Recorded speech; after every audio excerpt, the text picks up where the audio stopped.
Hi, and welcome to Foundations of Inference. I'm Jo Hardin. I'm a professor of math and statistics at Pomona College, and I'll be your instructor for this course. I'm assuming that you've already worked through the first few courses in this Intro Stats series.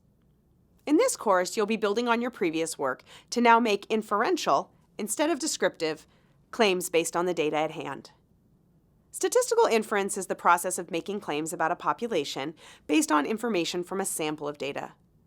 Typically, the data represent only a small portion of the larger group which you'd like to summarize.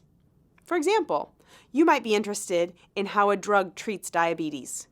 Your interest is in how the drug treats all people with diabetes, not just the few dozen people in your study. At first glance, the logic of statistical inference seems to be backwards. But as you become more familiar with the steps in the process, the logic will make much more sense. Consider a situation where you are trying to convince your marketing director that people on the East Coast prefer cola versus orange soda at a higher rate than people on the West Coast. To make the argument, the first step is to assume that the two populations, East Coast people and West Coast people, prefer cola to orange soda at the same rate. Here, about 60% of all people prefer cola, and 40% prefer orange soda.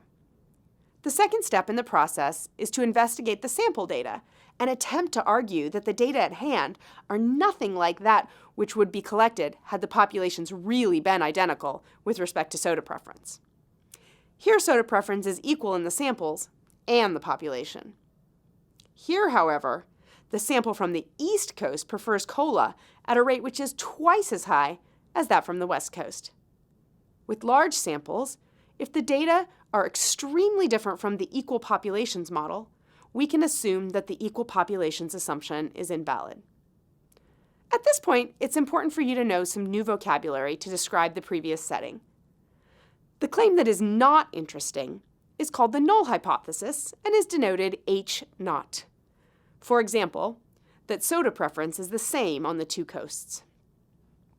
The claim that corresponds to the research hypothesis is called the alternative hypothesis and is denoted by HA. For example, that people on the East Coast prefer soda at a higher rate than those on the West Coast. Almost always the goal is to disprove the null hypothesis and claim that the alternative hypothesis is true. Suppose you're conducting research to compare the average running speed of two different subspecies of cheetahs.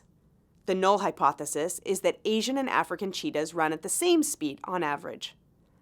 The alternative hypothesis is that African cheetahs are faster than Asian cheetahs on average. Or consider a data set collected to measure whether in an election, candidate X will win the popular vote. The number of interest is the true proportion of votes that candidate X will receive. That number is a population measure. The null hypothesis is that candidate X will get half the votes in the population. The alternative hypothesis is that candidate X will get more than half the votes in the population. That is, will win the election. Okay, now it's your turn to practice what you've learned.